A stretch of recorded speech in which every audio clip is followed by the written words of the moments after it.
ငါညီကိုထိရင်ငါအသက်နဲ့လဲမယ်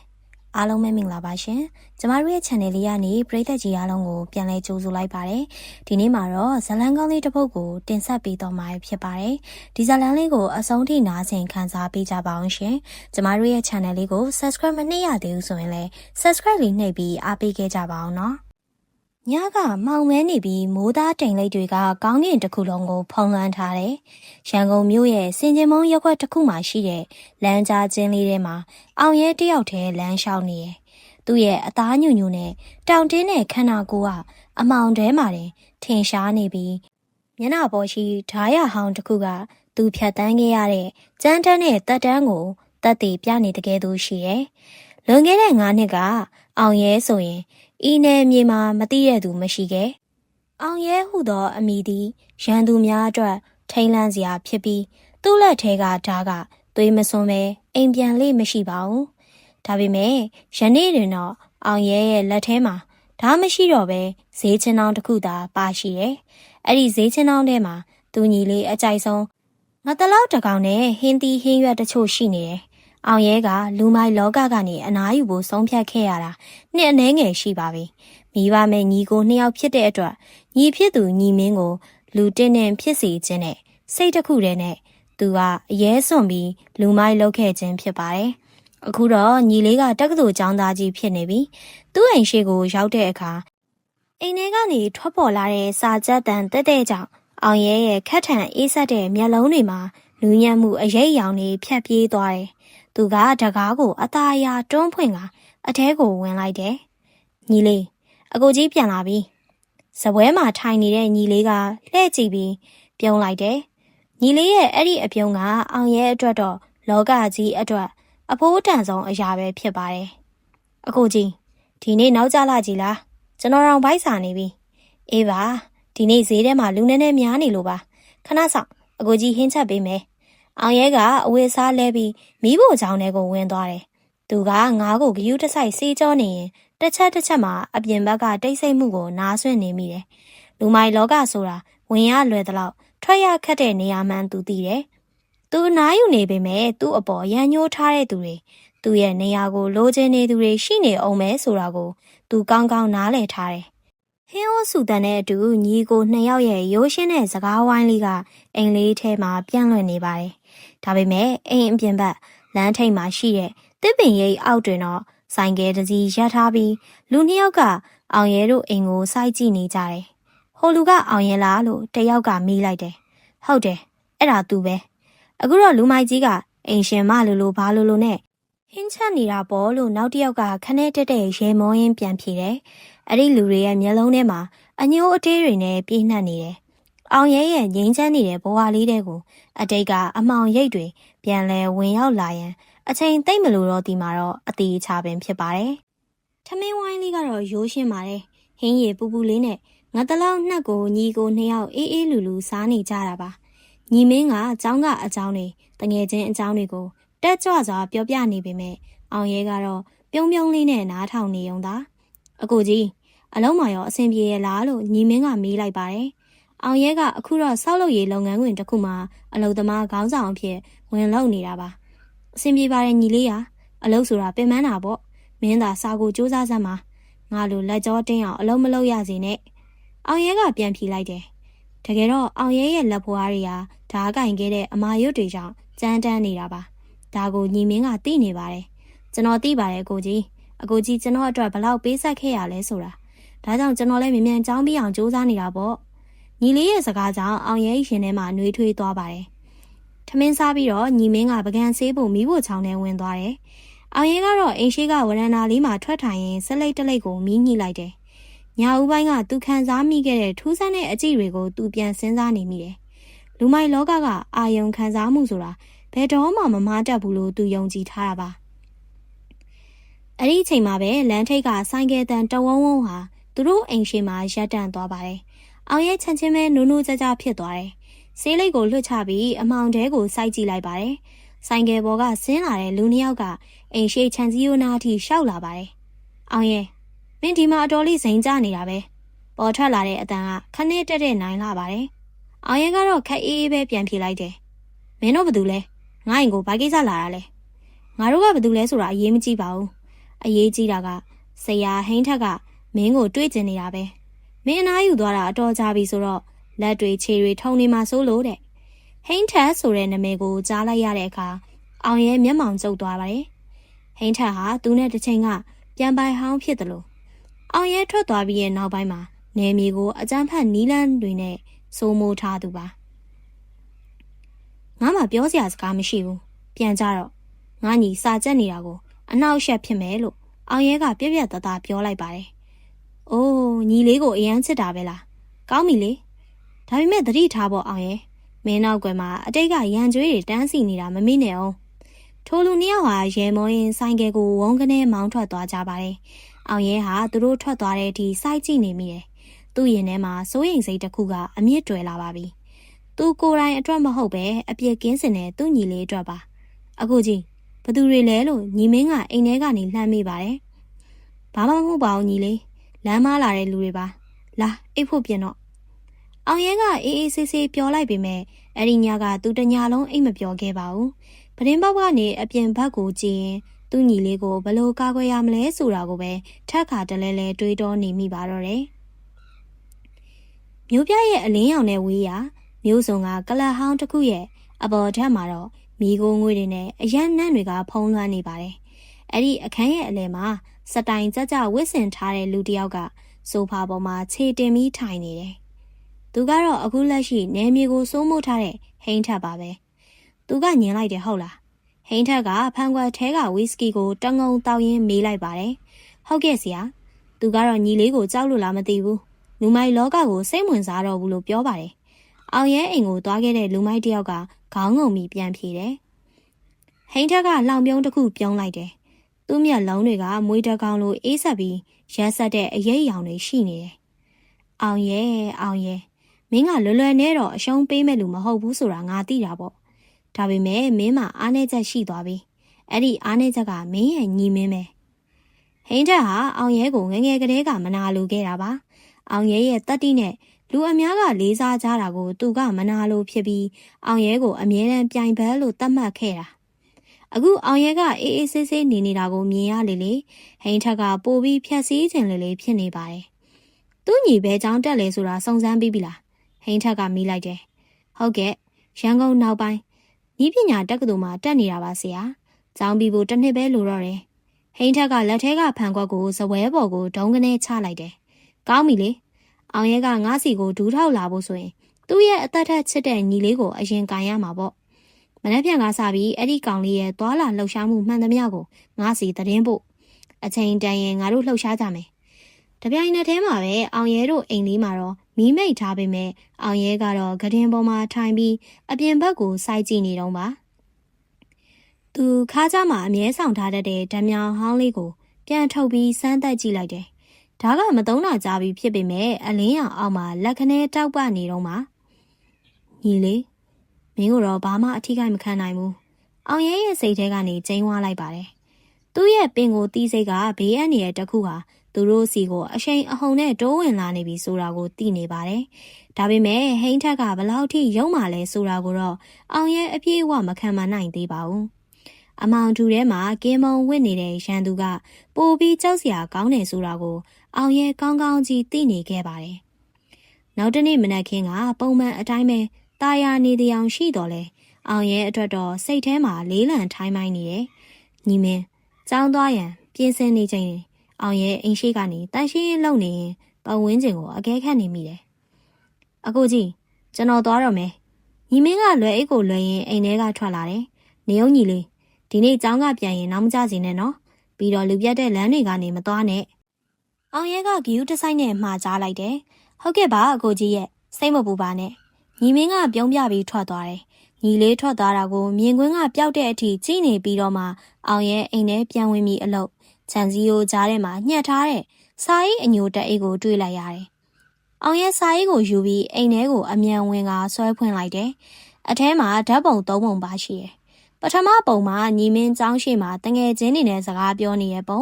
ဒုတိယပုံကညီမင်းဘတ်စကားဘော်တက်နေတဲ့ပုံတတိယပုံမှာတော့ညီမင်းအိမ်ပြန်လမ်းမှာမုတ်ဝဲနေတဲ့နောက်ကျောပုံ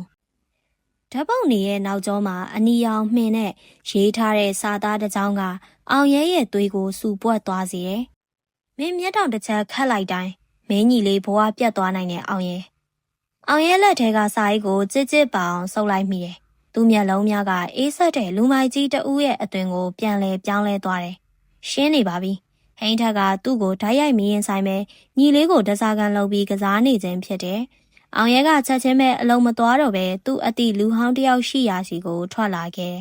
။သူကလူမိုက်လောကကနေထွက်ခဲ့ပေမဲ့သတင်းပေးတချို့နဲ့တော့အဆက်အသွယ်ရှိနေသေးတယ်။ဟိန်းထက်ဘာတွေကြံစီနေလဲဆိုတာကိုငါ့ကိုစုံစမ်းပေးစမ်း။အောင်ရဲကလက်ဖေးဆိုင်နောက်ဖေးလမ်းကြားမှာသူ့လူဟောင်းကိုပြောလိုက်တယ်။အကိုကြီးဟိန်းထက်ကအခုအတော်လေးလက်ရဲစရဲရှိနေတာ။သူ့မှာလက်နက်တွေရောဝင်းအင်အားရောရှိတယ်။အကိုကြီးကိုသူကအညှိုးမပြေဘူးဖြစ်နေတာ။သတိထားပါအကိုကြီး။အောင်ရဲဘာမှပြန်မပြောပဲခေါင်းငိမ့်ပြလိုက်တယ်။သူရင်ထဲမှာတော့မီးတောင်တစ်ခုပေါက်ကွဲဖို့အရှိန်ယူနေတဲ့ကဲ့သို့ခံစားနေရတယ်။ရန်သူကသူ့ကိုလာထိရင်သူတီးခံနိုင်တော့လဲယခုအခါသူ့ရဲ့ကဘာငယ်လေးဖြစ်တဲ့ညီလေးကိုလာထိပါပြီ။ငါ့ကိုလာဆန်းတာပဲ။ဟိန်းထက်မင်းလမ်းမကိုရွေးလိုက်ပြီ။အောင်ရဲကအိမ်ပြန်ရောက်တဲ့အခါအခန်းတောင်းမှာရှိတဲ့တစ်တာအောက်ခြေကအဝဲပတ်ထားတဲ့အထုပ်တစ်ထုပ်ကိုထုတ်လိုက်တယ်။အဲ့ဒီအထဲမှာတော့သူတစ်ချိန်ကနာမည်ကြီးခဲ့တဲ့ဓမြောင်ရှည်နှစ်စင်းရှိနေတယ်။အတိတ်ကသွေးစွန်းခဲ့တဲ့လူမိုက်ကြီးတဦး၏အရေးအယောင်များကအောင်ရဲရဲ့ခန္ဓာကိုယ်ပေါ်တွင်ပြန်လည်လွှမ်းမိုးလာပါတော့တယ်။အောင်ရဲကအိမ်ထဲမှာတယောက်တည်းဟိုမှဒီသို့လမ်းလျှောက်နေမိတယ်။လက်ထဲမှာတော့အေးဆက်နေတဲ့ဓမြောင်နှစ်စင်းကိုကင်ထားဆဲပဲ။စိတ်ထဲမှာတော့ညီလေးအတွက်စိုးရိမ်စိတ်ကတားမြစီးမြတိုးဝင်လာနေတယ်။ဟိန်းထက်ကအပြောနဲ့တင်ရမ်းမိသူမဟုတ်ကြောင်းသူကောင်းကောင်းသိတယ်။ညနေဆောင်တဲ့အခါညီမင်းကျောင်းကနေပြန်ရောက်လာတယ်။ညီမင်းရဲ့မျက်နှာကပုံမှန်ထက်ပိုမိုတက်ကြွနေပြီးအိမ်ထဲကိုဝင်ချင်းမှာပင်အောင်ရဲကိုအပြေးလွှားပြောပြတယ်။အကိုကြီးဒီနေ့ကျွန်တော်တငယ်ချင်းတွေကနောက်ပတ်ထဲမှာခရီးတိုလေးသွားကြမလို့တဲ့။ကျွန်တော်ကိုလည်းလိုက်ခဲ့ဖို့အတင်းခေါ်နေကြတယ်။အောင်ရဲရဲ့ရင်ထဲမှာဒိန်းကနေဖြစ်သွားတယ်။ဘဲကိုလဲညီလေးမြို့ပြင်ကစခန်းသာတစ်ခုစီကိုပါအကိုကြီးရဲ့တငယ်ချင်းတွေအကုန်လုံးပါမှာဆိုတော့ပျော်စရာကြီးဖြစ်မှာအောင်ရဲကညီလေးရဲ့မျက်လုံးများကိုစိုက်ကြည့်လိုက်တယ်ညီမင်းရဲ့မျက်လုံးတွေကမျောလင်းချက်တွေပြည့်နေပေမဲ့အောင်ရဲကတော့အဲ့ဒီခီးစဉ်နောက်ကွယ်မှာတခုခုရှိနေမှာကိုစိုးရိမ်နေတယ်ညီလေးအခုတလောအပြင်တွေတိတ်မသွားပါနဲ့လားအကိုကြီးစိတ်ထဲတစ်မျိုးကြီးပဲဟာကိုကြီးကလည်းအမြဲတမ်းစိုးရိမ်နေတာပဲကျွန်တော်လည်းလူကြီးဖြစ်နေပြီလေကိုယူဆိုင်နိုင်ပါတယ်ညီမင်းကအနှဲငယ်စိတ်ကောက်တလို့လေးတန်းနဲ့ပြောပြီးအခန်းထဲကိုဝင်သွားတယ်။အောင်ရဲတက်ပြင်းရှည်ကြီးချလိုက်မိတယ်။ညီလေးကိုအမှန်တိုင်းပြောပြလိုက်ရင်ညီလေးကြောက်လန့်သွားမိကိုသူစိုးရိမ်တယ်။ဒါကြောင့်သူလည်းညီလေးမသိအောင်သာကာကွယ်ဖို့ဆုံးဖြတ်လိုက်တယ်။အဲ့ဒီညမှာအောင်ရဲကညီလေးအိပ်ပျော်သွားသည့်တိုင်မအိပ်ပဲအိမ်ရှိဝရန်နာမှာကင်းပုံးဝစ်တလို့ထိုင်နေခဲ့တယ်။လမ်းမပေါ်မှာဖြတ်သွားဖြတ်လာဆိုင်ကယ်တန်ကြားတိုင်းသူ့ရဲ့လက်ကခါးကြားကဓားစီကိုအလိုလိုရောက်သွားတတ်တယ်။ဟိန်းထက်မင်းငါညီကိုမြူထုတ်ဖို့စူးစမ်းနေတာလား။အောင်ရဲကအမောင်တဲကိုကြည့်ရင်တိုးတိုးလေးရေရွတ်လိုက်တယ်။အောင်ရဲကမနှက်ဖြန်ကနေစပြီးညီလေးကိုကြောင်းထိမတိမတာလိုက်ဖို့ရန်နဲ့ညီလေးရဲ့တငယ်ချင်းဆိုသူတွေကိုလည်းစုံစမ်းမှုစီစဉ်လိုက်ပါတယ်။သူ့ဘဝမှာကြောက်ရွံ့ခြင်းဟူသည်မှာဘာမှမသိခဲ့တော့လဲယခုတော့ညီလေးရဲ့ဘေးကင်းရေးအတွက်သူနှလုံးသားတုန်လှုပ်နေရပြီဖြစ်ပါတယ်။အောင်ရဲရဲ့စိုးရိမ်စိတ်ကအလကားမဟုတ်ကြောင်းတတ်တည်ပြရန်အတွက်မြို့ရဲ့တခြားတစ်ဖက်မှာတော့ဟိန်းထက်ကမြေပုံတစ်ခုကိုကြည့်ရင်ရုံးမာတဲ့အပြုံးနဲ့အစီအစဉ်တစ်တွေကိုချမှတ်ပါတော့တယ်။နောက်တစ်နေ့မနက်မှာတော့အောင်ရဲကညီမင်းမသိအောင်ကျောင်းကိုခက်လန်းလန်းကနေလိုက်ပို့ခဲ့ပါတယ်။ညီမင်းကျောင်းထဲဝင်သွားတာကိုမြင်ရမှအောင်ရဲစိတ်နဲ့အေးသွားခဲ့ရတယ်။ဒါပေမဲ့ဟိန်းထက်ရဲ့အစီအစဉ်ကအောင်ရဲထင်ထားတာထက်ပိုပြီးနက်နဲပါတယ်။ညီမင်းရဲ့အရင်နှီးဆုံးတငယ်ချင်းဖြစ်သူကျော်စွာဟာလောင်ကစားကျွေးတွေကြောင့်ဟိန်းထက်ရဲ့လက်ကင်တုပ်ဖြစ်နေခဲ့တာကိုညီမင်းမသိခဲ့ပါဘူး။ကျောင်းလှည့်ချိန်မှာတော့ကျော်စွာကညီမင်းစီကိုအပြေးလွှားရောက်လာပါတယ်။ညီမင်းငါတို့နောက်ဘက်ထဲသွားမယ်ခီးကိစ္စလေ။အခုပဲလူစုပြီးတိုင်ပင်ကြမလို့တဲ့။မြို့စုံကငါ့ကိုတယောက်ရဲ့ကော်ဖီဆိုင်မှာအားလုံးစောင့်နေကြတယ်။လိုက်ခဲ့ပါအောင်။ညီမင်းကအကိုဖြစ်သူမှားထားတာကိုသတိရပေမဲ့တငယ်ချင်းဖြစ်သူရဲ့အတင်းအကျပ်ခေါ်ဆိုမှုကြောင့်ငင်းရခတ်သွားပါတယ်။အကိုကြီးကငါ့ကိုစောစောပြန်လာဖို့မှားထားတဲ့ကြော်သွားရငါမလိုက်တော့ဘူးခဏလေးပါကွာတိုင်ပင်ပြီးတာနဲ့ငါကိုယ်တိုင်အိမ်ထိလိုက်ဖို့ပြီးမှာပေါ့မင်းမပိုင်ခီးစင်ကပြတ်သွားလိမ့်မယ်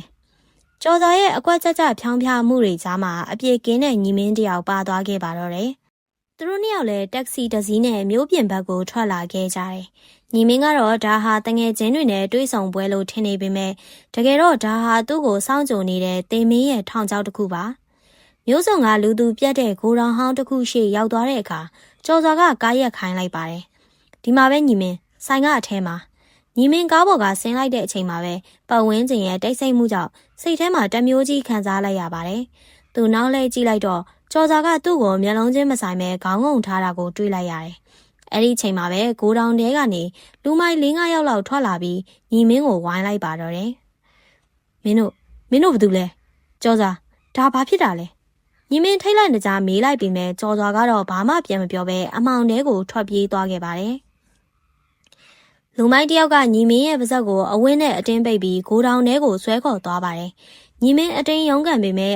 အင်အားချင်းမမျှပါဘူး။တပြိုင်နက်တည်းမှာပဲအောင်ရဲဟာကျောင်းရှိမှညီမင်းကိုစောင့်နေရင်လူချင်းလွဲသွားတာကိုသိလိုက်ရပါတယ်။ကျောင်းသားတွေအကုန်ထွက်သွားပေမဲ့ညီမင်းအရေးရောင်တော့မတွေ့ရတော့တဲ့အခါအောင်ရဲရင်ထဲမှာအချက်ပေးခေါင်းလောင်းတန်တွေဓာတ်ဒိန်ဒိန်မြည်လာပါတော့တယ်။နေဝင်ရီတရောချိန်မှာတော့အောင်ရဲရဲ့စိုးရိမ်စိတ်ဟာထိတ်ဆုံးကိုရောက်နေပါပြီ။သူကျောင်းပတ်ဝန်းကျင်တစ်ခုလုံးကိုပတ်စိတ်တိုက်ရှာဖွေတယ်။ညီမင်းရဲ့အရေးရောင်တော့မတွေ့ရပါဘူး။ညီမင်းရဲ့တငယ်ချင်းတချို့ကိုလိုက်မေးကြည့်တဲ့အခါကျော်စွာနဲ့အတူတက္ကစီတစ်စီးပေါ်ပါသွားတာကိုသိလိုက်ရပါတယ်။အောင်ရဲချက်ချင်းပဲကျော်စွာရဲ့အိမ်ကိုပြေးသွားခဲ့တယ်။အိမ်ရှိရောက်တော့ကျော်စွာအမေကငိုယိုပြီးပြောပြတာကကျော်စွာဟာလောင်းစားကျွေးတွေကြောင့်အိမ်ကိုပြန်မလာတာ3ရက်ရှိပြီဆိုတာပါပဲ။အောင်ရဲအားလုံးကိုနားလည်လိုက်ပါပြီ။ဒါဟာတာမန်ပျောက်ဆုံးမှုမဟုတ်ပဲအကွက်ချပြီးခေါ်ဆောင်သွားခြင်းသာဖြစ်ပါတယ်။မင်းတို့သေတွင်းကိုတူးလိုက်ပြီးပဲ။အောင်ရဲရဲ့အန်ကျိတ်တန်ဟာတိုးညင်းပေမဲ့တုံလှုပ်စရာကောင်းလာပါတယ်။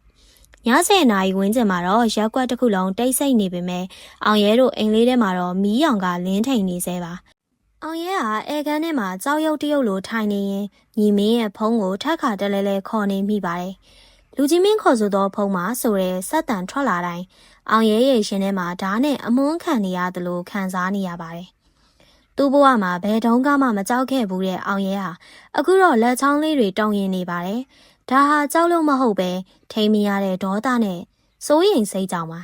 အဲ့ဒီအချိန်မှာပဲအင်းရှိလမ်းထဲကိုဆိုင်ကယ်တစ်စီးဖြည်းဖြည်းချင်းဝင်လာတဲ့အတန်ကြားလိုက်ရတယ်အောင်ရဲချက်ချင်းပဲအပြင်ကိုပြေးထွက်သွားပါတယ်ဆိုင်ကယ်သမားကအင်းရှိမှာစားအိတ်တအိတ်ပြစ်ချပြီးဝုန်းကနေမောင်းထွက်သွားခဲ့တယ်ဆိုင်ထဲမှာပါလာတာကညီမင်းဝတ်သွားတဲ့အင်ကြီးကကျဲသေးတစ်လုံးနဲ့သွေးစွန်းနေတဲ့လက်ကင်ဘွားလေးပါအောင်ရဲထိုလက်ကင်ဘွားကိုကြည့်ရင်အသက်ရှူရှမ်းမတက်ဖြစ်သွားပါတယ်ဒါဟာညီမင်းရဲ့လက်ကင်ဘွားဆိုတာသူသိတာပေါ့ညီလေးအကူကြီးလာခဲ့မယ်မင်းကိုဘာမှအထိခိုက်မခံစေရဘူးအောင်ရဲဟာသူ့ရဲ့ဖုန်းကိုကြစ်ကြစ်ပါအောင်ဆုပ်ထားရင်ဟိန်းထက်စီကဖုန်းဝင်ကိုစက္ကန့်မလတ်ဆောင်ဆိုင်နေပါတော့တယ်ညင်းနဲ့လေးလေးအောင်ရဲရဲ့ပတ်ဝန်းကျင်ဟာလူမိုက်တယောက်ရဲ့အငွေ့သက်တွေပိုပြီးပြင်းထန်လာလေးဖြစ်နေပါတော့တယ်ညတကောင်ရန်ဤတိတ်ဆိတ်မှုကိုအောင်ရဲရဲ့ဖုန်းမိတန်ကအရှိန်အဟုန်နဲ့ကိုခွဲရက်လိုက်ပါတယ်အောင်ရဲကဖုံးမျက်နှာပြင်ပေါ်မှာပေါ်နေတဲ့အမည်မသိနံပါတ်ကိုကြည့်ပြီးအသက်ရှူအောင်ကချက်ချင်းလက်ခံလိုက်တယ်။ဟယ်လိုအောင်ရဲရဲ့အတန်မှာအရှနေတော့လဲအေးဆက်လာတယ်။ဘလို့လဲအောင်ရဲ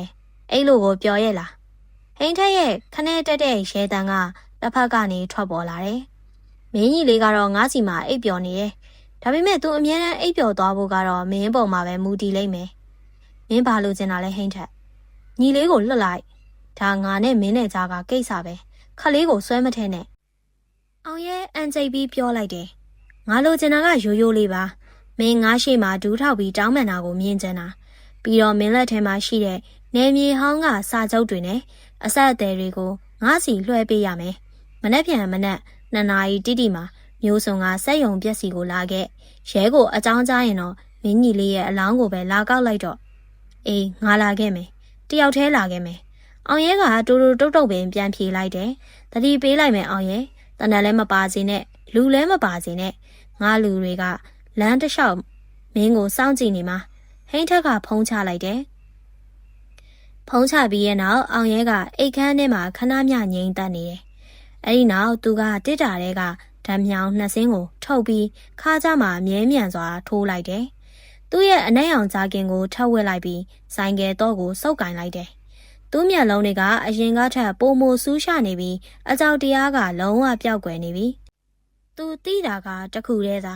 သူ့ညီလေးကိုထိခိုက်စေမဲ့မည်သူကိုမဆိုသူ့ရဲ့အသက်နဲ့လဲပြီးချိန်မုံမီဟုသောအချက်ပင်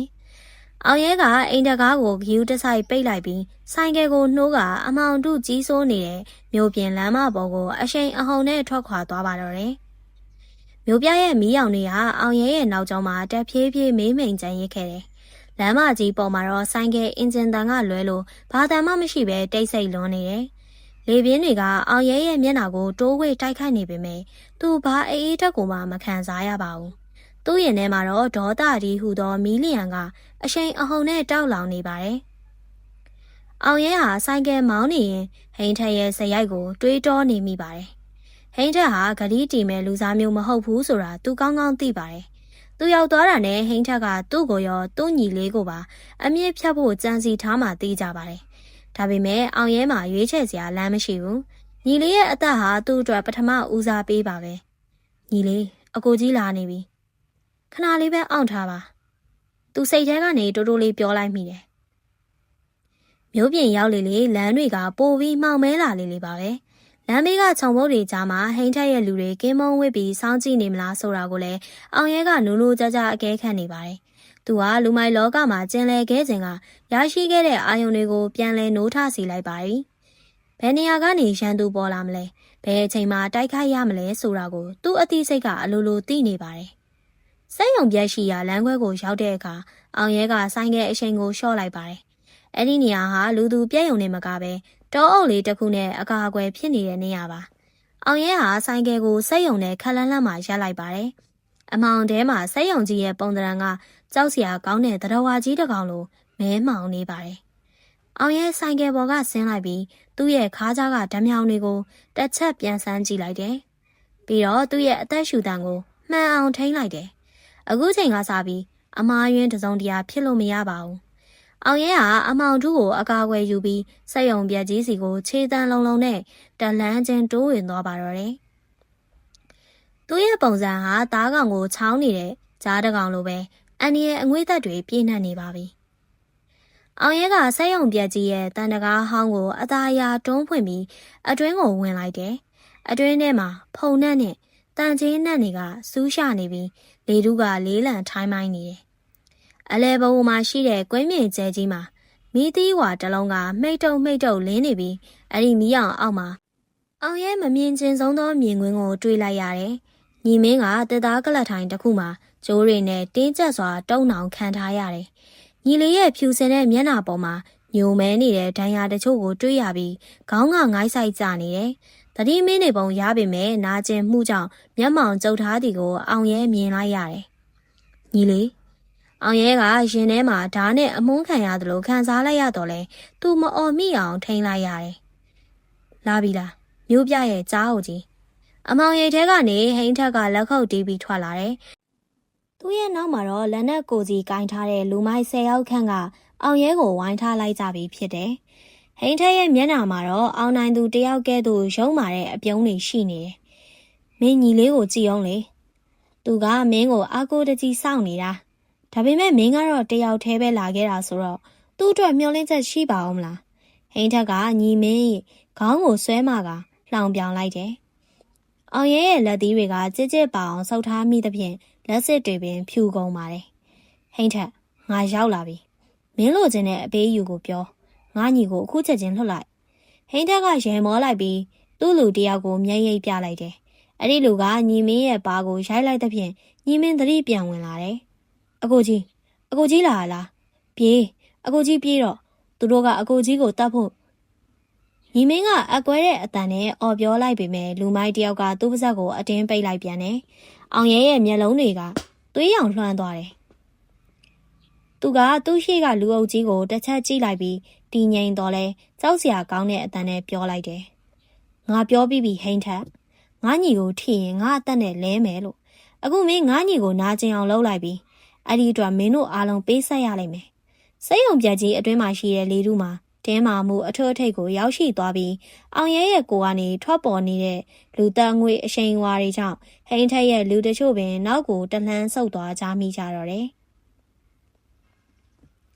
ဟိန်းထက်ကအောင်ရဲရဲ့စကားကိုကြားတော့ခက်ဟားဟားရေမောလိုက်တယ်။အသက်နဲ့လဲမယ်ဟုတ်လား။အောင်ရဲမင်းကကိုဘသူထင်နေတာလဲ။မင်းမှလက်နဲ့လည်းမရှိဘူး။လူလည်းမပါဘူး။ငါလက်ထဲမှာမင်းကြီးရှိနေတာကိုမမေ့နဲ့အောင်။ဟိန်းထက်ကအချက်ပေးလိုက်တာနဲ့လူမိုင်းနှစ်ယောက်ကအောင်ရဲရဲ့အနာကိုကတ်လာပြီးသူ့ကိုဝိုင်းချုပ်ဖို့ပြင်ပါတယ်။ဒူးထောက်လိုက်စမ်းအောင်ရဲမင်းငါရှိမှခွေးတကောင်လို့ဒူးထောက်ပြီးတောင်းမှန်ရင်မင်းကြီးလေးကိုငါတတ်ညာပေးမယ်။အောင်ရဲရဲ့မျက်လုံးတွေကညီမင်းစီမှာပဲရှိနေပါတယ်။ညီမင်းကတော့မျက်ရည်တွေကြားကနေသူ့အကိုကြီးကိုကြည့်ပြီးခေါင်းခါပြနေတယ်။အကိုကြီးမလုံနဲ့ကျွန်တော်တို့အရှုံးမပေးပါနဲ့။အောင်ရဲတပ်ပြင်းရှည်ကြီးတစ်ချက်ချလိုက်ပါတယ်။မာနဆိုတာသူ့အတွက်တော့အသက်ထက်အရေးကြီးခဲ့တဲ့အရာပါ။ဒါပေမဲ့အခုချိန်မှာတော့ညီလေးရဲ့အသက်ကသူ့မာနထက်ပိုတန်မိုးရှိနေပါတယ်။အောင်ရဲဟာသူ့ရဲ့တောင်တင်းတဲ့ခြေထောက်တွေကိုဖြည်းဖြည်းချင်းကွေးလိုက်ပြီးစိတ်ယုံပြန့်ရဲ့ဖုံထူနေတဲ့ကျမ်းမြင်ပေါ်မှာဒူးထောက်ချလိုက်ပါတယ်။ကြည့်ကြစမ်းဟိတ်ကောင်နေနာမည်ကြီးလူမိုက်ကြီးအောင်ရဲငါးရှိမှဒူးထောက်နေပြီဟဲ့။ဟိန်းထက်ကအားရပါရအော်ဟစ်ပြောလိုက်ပြီးအောင်ရဲရဲ့အနာကိုရှောက်လာပါတယ်။ဟိန်းထက်ကအောင်ရဲရဲ့မျက်နှာကိုသူ့ခြေထောက်နဲ့ပင်းမလိုက်ပြီးမင်းကတကယ်တော့အားနည်းချက်တွေနဲ့လူတယောက်ပါပဲလား။ကဲမင်းဒူးထောက်ပြီးပြီဆိုတော့ငါဘက်ကလည်းလက်ဆောင်တစ်ခုပေးရမှာပေါ့ဟိန်းထက်ကခါးကြားကဓမြောင်တစင်းကိုထုတ်လိုက်ပါတယ်အောင်ရဲကတော့အန်ကိုတင်းတင်းကျိတ်ပြီးငိမ့်ခံနေပေမဲ့သူ့ရဲ့လက်ချောင်းတွေကတော့ခါးကြားကဓားစီကိုရောက်ဖို့အသင့်အနေထားမှာရှိနေပါပြီ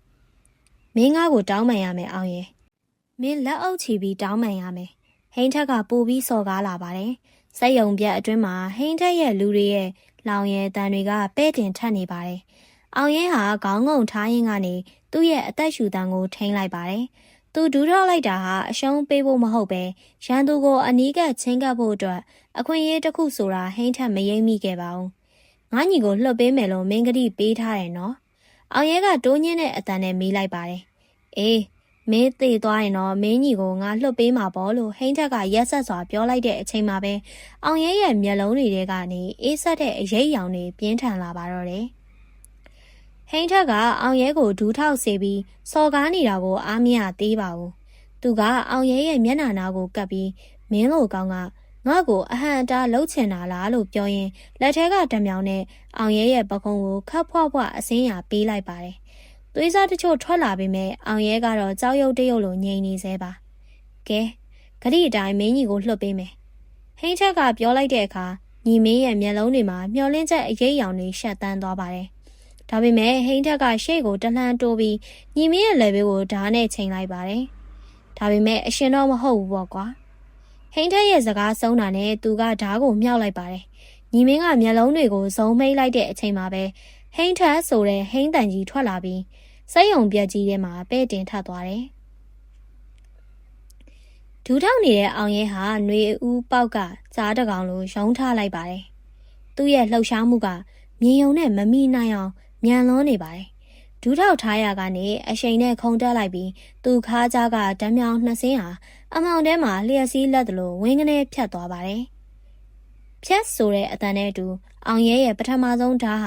ညီမင်းကိုချုပ်ထားတဲ့လူမိုက်တွေရဲ့လက်မောင်းကိုမှန်သွားပါတယ်။အောင်ရဲဟာဟိန်းထက်ရဲ့ရှင်ဘက်ကိုခြေစုံကန်ပြီးနောက်ကိုလင်းထွက်သွားစေပါတယ်။ဟဲ့ကောင်နေဝိုင်းကြစမ်းတက်ပြစ်လိုက်ကြဟိန်းထက်ကလဲကျနေရကနေအော်ဟစ်လိုက်တယ်။လူမိုက်10ယောက်ကျော်ကဓားတွေတန်တုပ်တွေနဲ့အောင်ရဲစီကိုတပြိုင်နက်ပြေးဝင်လာကြပါတယ်။အောင်ရဲကတော့ညီလေးရဲ့ရှေ့မှာမမမမက်ရက်လိုက်ပါတယ်။သူ့ရဲ့မျက်လုံးတွေကတော့အခုတော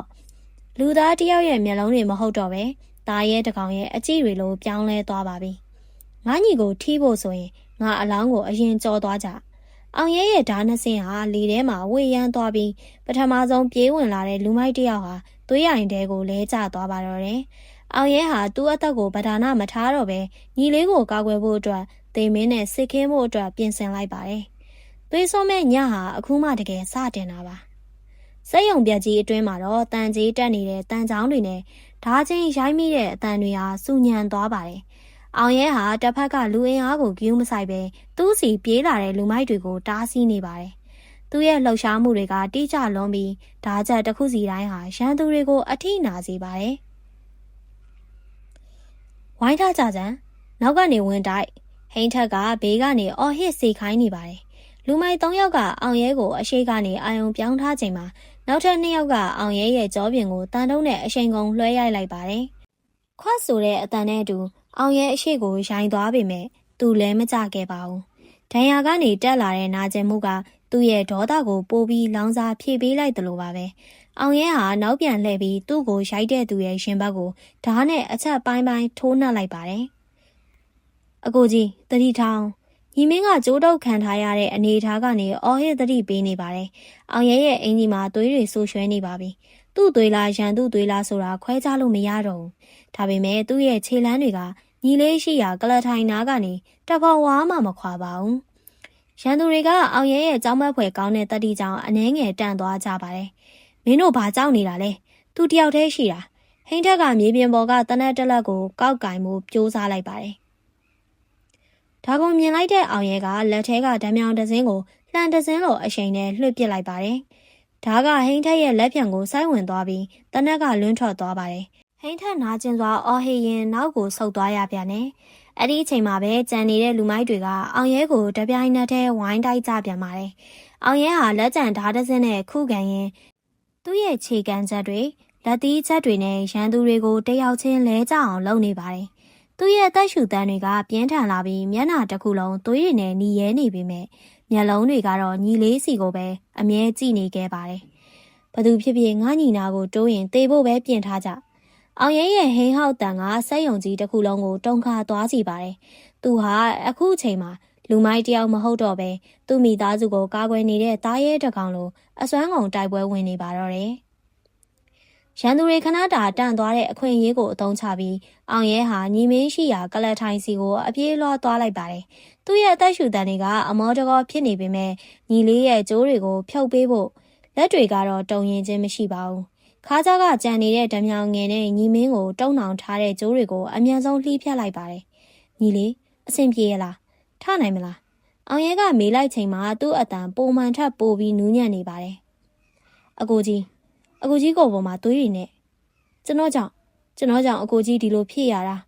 ညီမင်းဟာကြိုးတွေပြေသွားတာနဲ့အကိုဖြစ်သူကိုဖတ်ပြီးငိုကြွေးပါတော့တယ်။သူဟာအပြစ်ကင်းတဲ့ចောင်းသားလေးတစ်ယောက်မို့ဒီလိုသွေးဆိုးတဲ့မြင်ကွင်းတွေကိုကြည့်ပြီးထိတ်လန့်နေရှာပါတယ်။မငိုနဲ့ညီလေးအကိုကြီးရှိတယ်။ဘာမှမဖြစ်စေရအောင်။လာအကိုကြီးနောက်ကနေပဲလိုက်ခဲ့။အောင်ရဲဟာဒဏ်ရာတွေရနေတဲ့ကြားကပဲညီလေးကိုသူ့ကြောနောက်မှာထားပြီးကာကွယ်လိုက်ပါတယ်။အဲ့ဒီအချိန်မှာပဲလဲကျနေတဲ့လူမိုက်တချို့ပြန်ထလာပြီးသူတို့ကိုဝိုင်းဖို့ပြင်နေကြပါပြီ။အောင်ရဲကညီမင်းရဲ့လက်ကိုတင်းတင်းဆုပ်ကင်ထားပါတယ်။ဟဲ့ကောင်တွေမင်းတို့သိကျင်လာလား။အောင်ရဲရဲ့အေးဆက်တဲ့အကြည့်ကြောင့်ရှေ့ဆုံးကလူမိုက်2ယောက်ခြေလမ်းတွေတုံကနေဖြစ်သွားပါတယ်။ဒါပေမဲ့ဟိန်းထက်ကတော့အရှုံးမပေးသေးပါဘူး။သူကဓားဆိုင်ဝင်ထားတဲ့လက်ဖြံကိုအဝတ်နဲ့စီးထားရင်အဝေးကနေအန်ကျိတ်ကြည့်နေပါတယ်။အောင်ရဲမင်းငါးစီကနေလွယ်လွယ်နဲ့ထွက်သွားလို့ရမယ်ထင်နေလားမင်းကြီးကိုကဲနိုင်ုံနဲ့မပြီးသေးဘူးမင်းတို့နှစ်ယောက်လုံးဒီနေရာမှာပဲမြေမြုပ်ခံရမှာဟိန်းထက်ကသူ့ရဲ့နောက်ဆုံးလက်ကျန်လူတွေကိုအသေးလဲတိုက်ဖို့အမိန်ပေးလိုက်ပါတယ်အောင်ရဲဟာညီလေးကိုတစ်ဖက်မှာတွဲထားရတယ်လို့တစ်ဖက်ကလည်းရန်သူတွေကိုခုခံရတာမို့အရင်ကထက်ပိုပြီးအချိန်တွေဆိုးလာပါတယ်အောင်ရဲရဲ့နံဘေးကိုခက်နက်နက်ရှက်ထိသွားပြန်တယ်အကိုကြီးညီမင်းអော်လိုက်ပေမဲ့အောင်ရဲကတော့နာကျင်မှုကိုအန်ကျိတ်ခံပြီးရှေးကလူကိုခြေစုံကန်ထုတ်လိုက်ပါတယ်။အောင်ရဲဟာညီလေးကိုစိတ်ယုံအပြင်ဘက်ရောက်အောင်တလန်းချင်းဆွဲထုတ်နေပါတယ်။သူ့ရဲ့စိတ်ထဲမှာတော့တခုပဲရှိပါတယ်။ညီလေးဘေးကင်းရာကိုရောက်ဖို့အတွက်သူနောက်ဆုံးထွက်တဲ့အထိတိုက်ပွဲဝင်သွားမှာပါ။စိတ်ယုံပြက်ကြီးရဲ့ထွက်ပေါက်ဟာနီးနေပြီဖြစ်ပေမဲ့ဟိန်းထက်ရဲ့ရက်ဆက်တဲ့အစီအစဉ်ကဘာမှမသိရသေးတာကြောင့်အောင်ရဲရဲ့ရှင်ထဲမှာစိုးရိမ်စိတ်တွေပြည့်နှက်နေပါတော့တယ်။စိတ်ယုံပြက်ကြီးရဲ့ထွက်ပေါက်ဝါနာမှာအောင်ရဲဟာညီလေးကိုသူ့နောက်ကျောင်းမှာဝှက်ထားရင်းကြံရှိနေတဲ့ရန်သူတွေကိုအမဲလိုက်သားရဲတကောင်လိုစိုက်ကြည့်နေပါတယ်။အောင်ရဲရဲ့ကိုယ်ပေါ်ကဒဏ်ရာတွေကနေသွေးတွေကဒဇိမ့်စိမ့်စီးကျနေပြီးသူ့ရဲ့အသက်ရှူတန်းကလည်းလေချိုတန်းလိုဒစီစီထွက်နေပါပြီ။ဖဲ့ကြစမ်းဟိန်းထက်ရဲ့အတန်ကဟိန်းကနေထွက်လာပါတယ်။လူမိုက်တွေဘေးကိုဖယ်ပေးလိုက်တဲ့အခါဟိန်းထက်ကသွေးစွန်းနေတဲ့လက်ဖြံကိုပတ်တီးစီးထားရင်အခြားလက်တစ်ဖက်မှာတော့ပုံးကွယ်ထားတဲ့တနက်တစ်လက်ကိုကင်ပြီးထွက်လာပါတယ်။သူ့မျက်နှာမှာရှုံးမဲနေတဲ့အရေးအယောင်တွေနဲ့ရက်ဆက်မှုတွေအပြည့်ပါပဲ။အောင်ရဲမင်းကတကယ်ကိုဇွဲကောင်းတဲ့ကောင်ပဲ။ဒါပေမဲ့မင်းရဲ့ဇလန်ကဒီမှာရင်အဆုံးသတ်ရတော့မယ်။ဟိန်းထက်ကတနက်ကိုအောင်ရဲရဲ့နှစ်ဖူးတက်တဲ့ကိုချိန်လိုက်ပါတယ်။အကိုကြီး ညီမင်းကထိတ်လန့်တကြားအော်ဟစ်ပြီးအောင်ရဲရဲ့အရှိကိုဝင်ရောက်ဖို့စူးစမ်းပေမဲ့အောင်ရဲကသူ့ညီကိုလက်တစ်ဖက်နဲ့ခိုင်မြဲစွာနောက်ကိုတွန်းပို့ထားပါတယ်။ဟိန်းထက်မင်းငါ့ကိုတတ်ချင်တတ်ပါဒါပေမဲ့ကလေးကိုတော့သွားခွင့်ပေးလိုက်ဒါဟာမင်းနဲ့ငါကြားကပြဿနာပဲအောင်ရဲကတနက်ပြောင်းဝကိုကြည့်ရင်တည်ငြိမ်စွာပြောလိုက်ပါတယ်မင်းကအခုထိငါ့ကိုအပေးယူလှုပ်ချင်နေတော့မလားမင်းတို့နှစ်ယောက်လုံးကိုတတ်ပြီးမှငါဒေါသကပြေမှာကွာဟိန်းထက်ကမောင်းတင်လိုက်တဲ့အချိန်အောင်ရဲရဲ့မျက်လုံးတွေကလက်ခနဲဖြစ်သွားတယ်သူဟာအတွေ့အကြုံရင်လူမိုက်တယောက်မို့ဟိန်းထက်ခလုံးမနှိပ်ခင်စက္ကန့်ပိုင်းအလိုမှာပဲဘာလုပ်ရမလဲဆိုတာဆုံးဖြတ်လိုက်ပါပြီအောင်ရဲဟာကျမ်းမြင့်ပေါ်မှာပြန်ကျဲနေတဲ့တန်းတုပ်တစ်ချောင်းကိုခြေထောက်နဲ့ပင့်မလိုက်ပြီးဟိန်းထက်ရဲ့လက်စီကိုအရှိန်နဲ့ကန်ထုတ်လိုက်ပါတယ်တနက်တန်ကစက်ယုံကြီးတစ်ခုလုံးကိုတုံခါသွားစေပါတယ်ကြည်စံကအောင်ရဲရဲ့ပခုံးကိုရှက်ထိသွားပေမဲ့ဟိန်းထက်ရဲ့လက်ကနေတနက်ကတော့တန်တုပ်ထိမှန်မှုကြောင့်လင်းထွက်သွားပါတယ်အောင်ရဲဟာနာကျင်မှုကိုအန်ကျိတ်ပြီးကြားတကောင်လိုဟိန်းထက်စီကိုခုံအုပ်လိုက်ပါတယ်အောင်ရဲရဲ့လက်သီးချက်တွေကဟိန်းထက်ရဲ့မျက်နှာပေါ်ကိုမယံမနာကြားရောက်သွားပါတယ်ငါညီကိုမင်းတတ်မယ်ဟုတ်လားငါညီကိုမင်းမျက်ရည်ကျအောင်လုပ်တယ်ဟုတ်လားအောင်ရဲဟာဒေါသတကြီးအော်ဟေရင်ဟိန်းထက်ကိုမြေပြင်ပေါ်မှာဖိနှိပ်ထားပါတယ်ဟိန်းထက်ရဲ့လူတွေကဝင်ကူဖို့ကြိုးစားပေမဲ့အောင်ရဲရဲ့ကြောက်မက်ဖွယ်ကောင်းတဲ့အရှိန်အဝါကြောင့်ဘသူမှရှေ့မတိုးရဲကြပါဘူးနောက်ဆုံးမှာတော့အောင်ရဲဟာဟိန်းထက်ကိုသတိလစ်သွားတဲ့အထိထိုးနှက်ပြီးမှသူ့ညီလေးစီကိုရိုင်းတိုင်နဲ့ပြန်လျှောက်လာပါတယ်လားညီလေးသွားကြမယ်အောင်ရဲဟာညီမင်းကိုတွဲပြီးစက်ယုံအပြင်ဘက်ကိုဦးတီလိုက်ပါတယ်ဒါပေမဲ့သူ့ရဲ့အမြင့်အာယုံတွေကတဖြည်းဖြည်းဝေဝါးလာပြီးခြေလမ်းတိုင်းကလည်းလေးလံလာပါတော့တယ်ညနေပိုင်းရဲ့အေးဆက်တဲ့လေကသူတို့ညီကိုနှစ်ယောက်ကိုစီးကြိုနေပေမဲ့ဘေးရန်တွေကတော့လုံးဝကြော်လွန်သွားပြီလားဆိုတာကိုတော့အောင်ရဲမသိကြသေးပါဘူးစက်ယုံပြန်ကြီးရဲ့အပြင်ဘက်ကိုရောက်တဲ့အခါသဲထန်စွာရွာသွန်းနေတဲ့မိုးရေစက်တွေကသူတို့ညီကိုနှစ်ယောက်လုံးကိုစီးကြိုနေပါတယ်အောင်ရဲဟာဒဏ်ရာတွေကြောင့်လူကရိုင်းတိုင်းဖြစ်နေပေမဲ့ညီလေးရဲ့လက်ကိုတော့လုံးဝမလှုပ်ပါဘူးမိုးရေတွေကသူ့ကိုယ်ပေါ်ကသွေးတွေကိုဆေးကြောပစ်နေပေမဲ့လမ်းဘေးနဲ့ပခုံးကဒဏ်ရာတွေကတော့သွေးမတိတ်သေးပါဘူးအကိုကြီးသတိထားအောင်ကျွန်တော်တွဲမယ်ညီမင်းကသူ့အကိုရဲ့တန်မာတဲ့လက်မောင်းကိုပခုံးပေါ်တင်ပြီးအားပြုတွဲထားပါတယ်ညီလေးရဲ့ကိုလေးဟာတုံရီနေပေမဲ့သူ့အကိုကိုကယ်ထုတ်ခြင်းနဲ့စိတ်နဲ့အားတင်းထားတာပါသူတို့နှစ်ယောက်ဟာမှောင်မဲနေတဲ့ဒေါအုပ်လေးအတိုင်းဆိုင်ကယ်ရထားတဲ့နေရာစီကိုခက်ခဲစွာရှောက်လန်းနေကြပါတယ်ဟဲ့ကောင်လေးအဲ့ဒီမှာရင်ရက်နော်ထွက်ပြေးနေပြီလိုက်ကြစမ်းစက်ယုံထဲကနေဟိန်းထက်ရဲ့လူတချို့ပြန်ထွက်လာတဲ့အတန်ကိုကြားလိုက်ရပါတယ်အောင်ရဲ့အန်ကိုတင်းတင်းကြိတ်လိုက်တယ်ညီလေးမြန်သွားဆိုင်ကယ်စီရောက်ရင်မင်းမောင်အကိုကြီးနောက်ကနေလိုက်ခဲ့မယ်သူတို့ဆိုင်ကယ်ရှိရာကိုရောက်တဲ့အခါအောင်ရဲဟာအားဆိုင်ပြီးဆိုင်ကယ်ကိုနှိုးလိုက်ပါတယ်ညီမင်းကရှေ့ကနေမောင်းပြီးအောင်ရဲကတော့ညီလေးရဲ့ခါးကိုဖတ်ပြီးနောက်ကနေလိုက်ပါလာပါတယ်မိုးသေးထဲမှာဆိုင်ကယ်လေးဟာဝုန်းကနေမြည်ဟီးပြီးမျိုးဘက်ကိုဦးတီပြေးထွက်သွားပါတယ်နောက်ကနေလူမိုက်တွေရဲ့ဆိုင်ကယ်မီးရောင်တွေလိုက်လာတာကိုအောင်ရဲမြင်နေရပါတယ်ညီလေးအရှိန်တင်လုံးဝပြန်မကြည့်နဲ့အောင်ရဲကညီလေးရဲ့ပခုံးကိုပုတ်ပြီးအားပေးနေပါတယ်ဒါပေမဲ့အောင်ရဲရဲ့အတန်ကတဖြည်းဖြည်းတိုးဝင်သွားပြီးသူ့ရဲ့ခေါင်းကညီလေးရဲ့ကြောပုတ်ကိုမှီကျလာပါတယ်အကိုကြီးသတိထားအောင်လေအကိုကြီးညီမင်းကအော်ခေါ်နေပေမဲ့အောင်ရဲစီကပြန်ထူးတန်မထွက်လာတော့ပါဘူးအောင်ရဲဟာသွေးထွက်လွန်နေတာကြောင့်တတိတွေဝေဝါးနေပါပြီဒါပေမဲ့သူ့ရဲ့လက်တွေကတော့ညီလေးကိုအကာအကွယ်ပေးနေတဲ့အနေနဲ့ညီလေးရဲ့ခါကိုမြဲမြံစွာဖတ်ထားစေပါညီမင်းဟာမျက်ရည်တွေမိုးရည်တွေကြားတဲ့ကနေလမ်းကိုမနှဲကြည့်ပြီးဆိုင်ကယ်ကိုအရှိန်ကုန်မောင်းနေရပါတယ်ရန်သူတွေရဲ့ဆိုင်ကယ်တွေကနောက်မှာတဖြည်းဖြည်းကျန်ရစ်ခဲ့ပေမဲ့အောင်ရဲရဲ့အသက်ရှူတန်းကတော့ပိုပြီးတိုးညှင်းလာနေပါတယ်ညီမရဲ့ရင်ထဲမှာကြောက်စိတ်တွေမွန်းကျက်လာပြီးအကိုကြီးဘာမှမဖြစ်စေအောင်ကျွန်တော်ဆေးရုံရောက်အောင်ပို့ပေးမယ်လို့ဓတွတ်တို့ရေရွရင်မှောင်မဲနေတဲ့လမ်းမကြီးပေါ်မှာအသက်လူထွက်ပြေးနေပါတော့တယ်ဆိုင်ကယ်အင်ဂျင်တန်ဟာမိုးတန်တွေကြားမှာတိုးဝင်နေပြီးညီမင်းကတော့မြင်ကွင်းတွေကိုမျက်ရည်တွေကြားထဲကနေမနှဲကြည့်ပြီးမောင်းနေရပါတယ်။သူ့ကြောပြင်ပေါ်မှာမှီကျနေတဲ့အောင်ရဲရဲ့ကိုငွေဟာတဖြည်းဖြည်းအေးဆက်လာသလိုခံစားနေရတာကြောင့်ညီမင်းရဲ့ရင်ထဲမှာဘုံဘုံလဲမတက်ပူလောင်နေပါတယ်။အကိုကြီးခဏပဲအောင်ထားပါအောင်။မြို့ရဲရောက်တော့မယ်။ဆေးရုံရောက်တော့မယ်။ညီမင်းဟာရှိုက်ကြီးတငယ်ငိုရင်အော်ပြောနေပေမဲ့အောင်ရဲစီကဘာတုံ့ပြန်မှုမှမရှိတော့ပါဘူး။အောင်ရဲရဲ့တန်မာလှတဲ့လက်တွေဟာညီ ညီမင်းရဲ့ခါကိုဖတ်ထားရာကနေတက်ဖြည်းဖြည်းရောကျလာပါတယ်။ဒါကိုသိလိုက်ရတဲ့ညီမင်းဟာလက်တစ်ဖက်နဲ့အကိုဖြစ်သူရဲ့လက်ကိုအတင်းပြန်ဆွဲထားပြီးကြံရှိနေတဲ့လက်တစ်ဖက်နဲ့ဆိုင်ကယ်ကိုမလဲအောင်ထိန်းမောင်းနေရပါတယ်။မြို့စွန်ကဆေးပေးကန်းတစ်ခုရဲ့မီးရောင်မှိန်မှိန်ကိုမြင်လိုက်ရတဲ့အခါညီမင်းဟာဆိုင်ကယ်ကိုဗရိတ်အုပ်လိုက်ပါတယ်။ဆိုင်ကယ်ရက်လိုက်တာနဲ့အောင်ရဲရဲ့ခန္ဓာကိုယ်ဟာမြေပြင်ပေါ်ကိုဘုံကနေလဲကျသွားပါတော့တယ်။အကိုကြီးကူညီကြပါအောင်ကယ်ကြပါအောင်ဗျာ။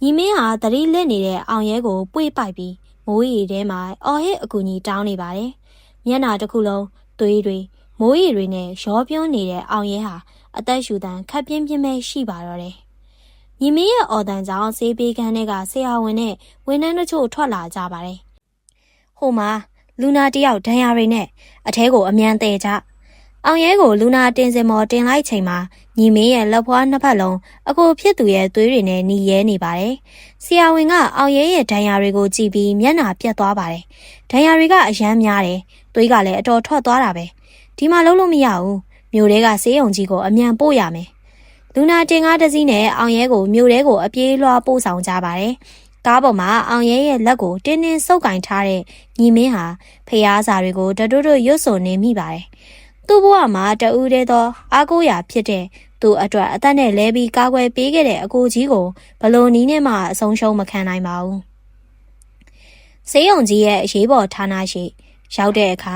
အဖြူရောင်ဝတ်ဆရာဝန်တွေသူနာပြုတွေဝိုင်းအောင်လာပြီးအောင်ရဲကိုခွဲစိတ်ခန်းထဲကိုအမြန်ဆုံးတွန်းပို့သွားကြပါတော့တယ်။ညီမင်းကတော့ပိတ်သွားတဲ့ခွဲစိတ်ခန်းတကားကြီးကိုကြည့်ရင်ဒူးထောက်ကြကအတန်တိတ်ငိုကြွေးနေပါတော့တယ်။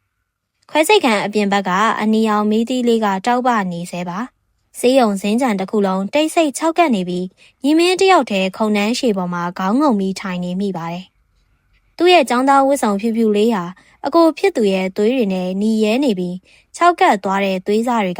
ကသူ့နှလုံးသားကိုညှစ်ထားသလိုခံစားနေရပါတယ်။ကျွန်တော်ကြောင့်အကိုကြီးဒီလိုဖြစ်ရတာညီမင်းဟာသူ့ကိုယ်သူအပြစ်တင်ရင်နောင်တရနေမိပါတယ်။အကိုဖြစ်သူကအပြစ်မသွားဖို့တတိပေးခဲ့တာကိုသူနားမထောင်ခဲ့မိတာ။အကိုဖြစ်သူဟာလူမိုက်လောကကနေရုံထွက်ဖို့စ조사နေတာကိုသူကကောင်းကောင်းနားမလည်ပေးခဲ့မိတာတွေကိုပြန်တွေးပြီးရင်ထဲမှာစွန့်နေပါတယ်။အောင်ရဲဟာသူ့ညီလေးပညာတတ်ကြီးဖြစ်ဖို့အေးအေးချမ်းချမ်းနေနိုင်မှုအတွက်နာမည်ပြတ်တွေအမုန်းတရားတွေကိုတဦးတည်းထမ်းပိုးခဲ့တာပါ။နိုင်ရအနေငယ်ကြာပြီးရဲ့နောက်မှာတော့ခွဲစိတ်ကန်တကားပွင့်လာပြီးဆရာဝန်တွေထွက်လာပါတယ်။ညီမင်းချက်ချင်းပဲအပြေးလွှားသွားမိလိုက်ပါတယ်။ဆရာကျွန်တော်